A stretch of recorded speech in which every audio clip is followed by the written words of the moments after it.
Heidi-ho there, naked bloggers. Yes, I'm naked again, and yes, you may thank Trisha Hirschberger again, and I need to get naked for other women, really.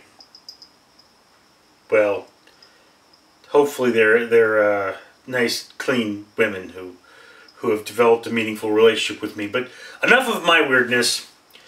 Today I'm doing a naked blog about cats mating and dogs barking. No, I'm not. You probably can't hear the ambient noise and probably wondering what the heck I'm talking about. There's cats mating outside and dogs barking outside and me showing you my armpit hair. Anyway, we're talking about censorship.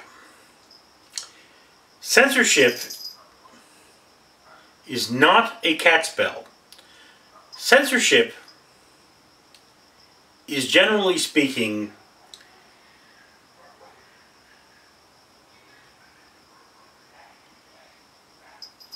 excuse me. Okay, that was not cats mating. That was my boy Sneak playing with his friend. Censorship! Yes, censorship is generally the act of normally one party telling another party what they can and cannot say. Although I do believe self-censorship is a thing. For example, my webcomic. I don't use swear words. The worst thing I call someone is a dumbass, you know, as in M-A-S-S, mass, do-mass, or a dorkhole, which is either a whale's female body part or where a male whale keeps his male body part, because I do believe that in general they're kept on the inside. A dork is a whale's male bit there. Yeah, a dork is not that thing that goes around with glasses and pocket protectors and all the pens at school. I mean, trust me on this one. It's a biological term. I wonder if it's just whales. I mean, do other oceanic mammals? Not important. Anyway, censorship. So, censorship is and is not a good thing. In fact, in most things, in most of life, we must struggle to find the balance of how much of one thing is good or bad. Back in the early days of Hollywood, they did not have a rating system. There were approved and unapproved films. That's a motorcycle. I hate my neighbors. Anyway, so this is an era, I believe Rebel Without a Cause is one of the most noted films of that era, where it was very critical of the American lifestyle, but showed America as having a great deal of wealth, which is very true of the time. It was, you know, the beginnings of the Cold War, and censorship. We told you what you could and could not put in films. You could not go out there and make a major motion picture that had a lot of violence or nudity or political references. You couldn't make a film that promoted communism. There was a certain loss of free speech. If you did make one of these films, you couldn't put it in a major production company. Of course, in the modern day, there are still limitations. There's still a certain brand of censorship, and we do have unrated films, but, you know, they still won't put NC-17 films in theaters for monetary reasons. So there's a new, more appropriate brand of censorship. And in the comic book world, censorship was a big thing at one time.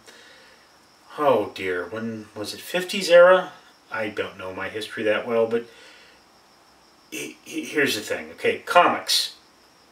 Started out, some guy took an old comic from a newspaper, folded up to the size of a modern comic book, stamped a 10-cent, I believe it was 10 cent, maybe what is 5 cent stamp on it, and sold it.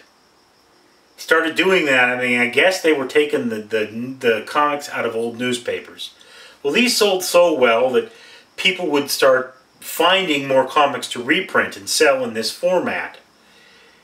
And that's how Superman, who was a failed comic, I think, wound up being a comic. The first Superman comic was one of these, was a reprint from the newspaper or something of that nature.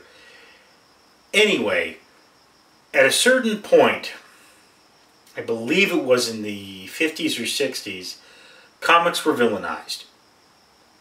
And in order to deal with the public backlash, comic book companies got together and said, we're going to jingle a cat bell at you and ruin your video. Now, comic book companies got together and said, we're going to censor ourselves. Certain things were not possible in comics at that time. I think vampires were outlawed, any reference to drugs were outlawed, and the public began to think of comics in a positive way again. This was a good PR move, but lo and behold, someone from Washington, I believe it was the Secretary of Education, I couldn't tell you for sure, reached out to Stan Lee and said, Stan, kids love the Spider-Man. We are having this terrible problem with drugs in our schools. Could you, as a favor to this great United States of ours, make a comic book where Spider-Man gives an anti-drug message? And Stan Lee, being Stan Lee, obliged. Now, what happened was, that book did not get approved. Because the council said, no drug references, anti-drug, pro-drug, no drug references. So Stan Lee, very upset, loved this comic book, and sat down and said, so what do I do with it?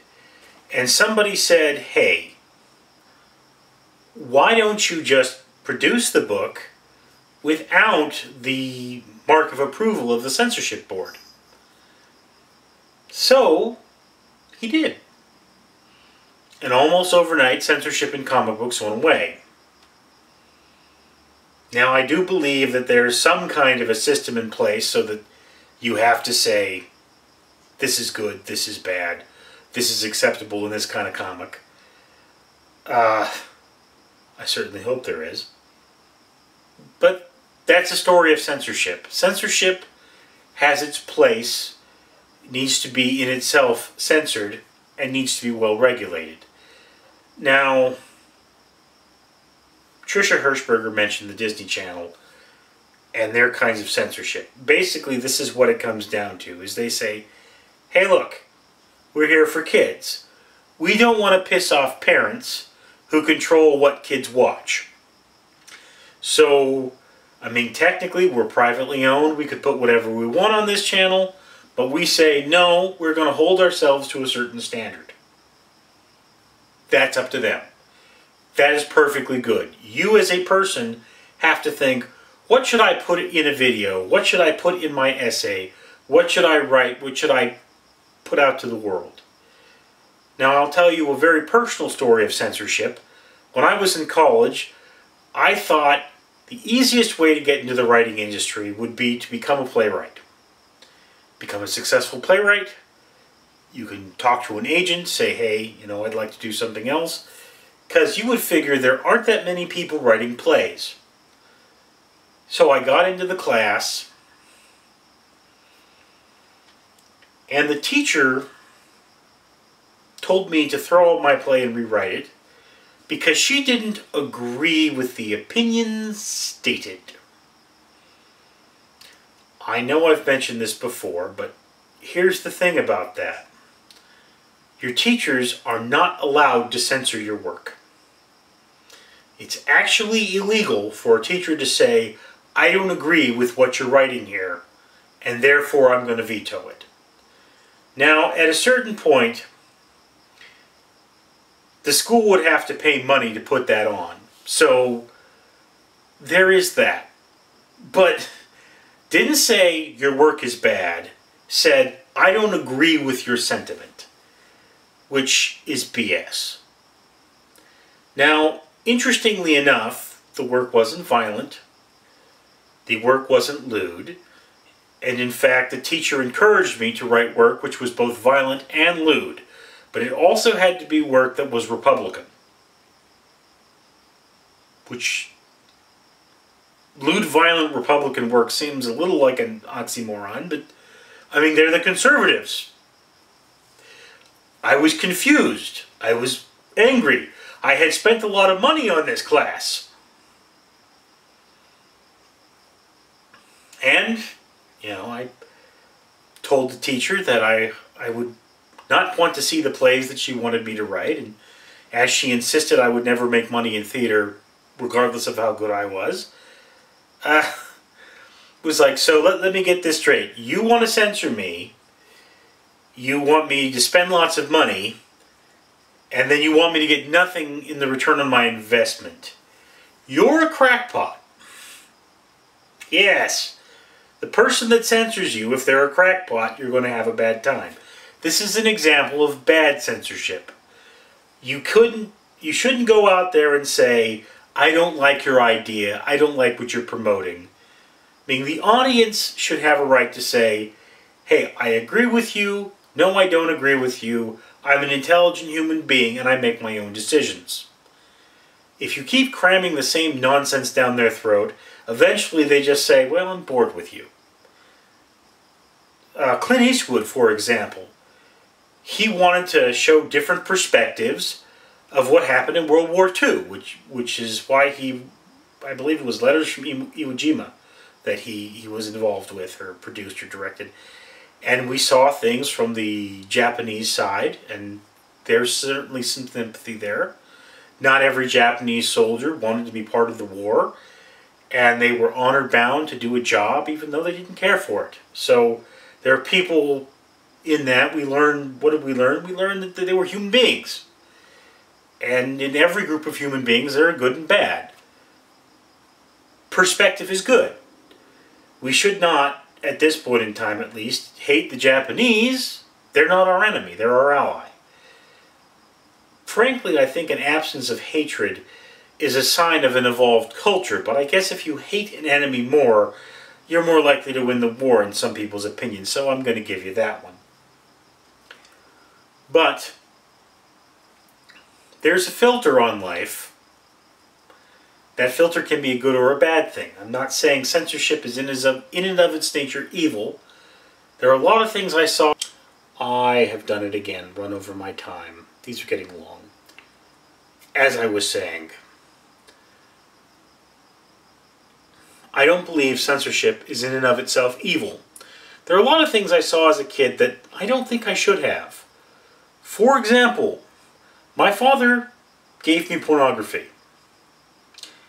As an 11-year-old, I was a little confused. Kitty.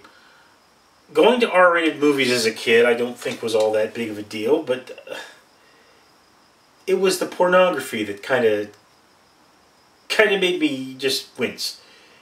And that was obviously something I wasn't really prepared for. My old man was a weirdo. I think he's still alive. My old man is a weirdo. We need censorship sometimes to keep weirdos from traumatizing children. I think that's my point.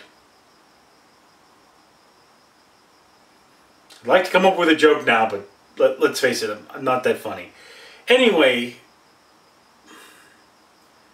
I'm saying what I often say, which is that censorship can be good, censorship can be bad. Let's try to use this as a tool in our toolbox to be something positive. We should censor hate speech to a certain degree, but we should let our enemy speak. We should censor ourselves when it's going to cause trouble. There are certain things I've learned not to say at my work. because they'll cause trouble. Because people will get angry at me. Generally, you shouldn't talk about politics or religion in an open forum because a lot of people get very heated about those topics, and this is a great opportunity to say, I should censor myself because I'm not going to change that person's opinion, and I don't want to have to kill them because they're going to attack me because they're crazy and they don't understand that other people exist and have a right to feel as much as they do. We see the same thing when we give our opinions on films on the internet, don't we, Tricia? Tricia Hirschberger definitely knows what I'm talking about. Anyway, I'm Fat Richard Neal, and this is Random Street Theater, and I've been blubbering for too long, and I have to go to work. So, you have a good day, good night, good internet, and I'm going to go make sure that my my clients don't eat each other. So, Sempre Viva, Que Sera Sera, Carpe Diem, and a bunch of other French or Latin things.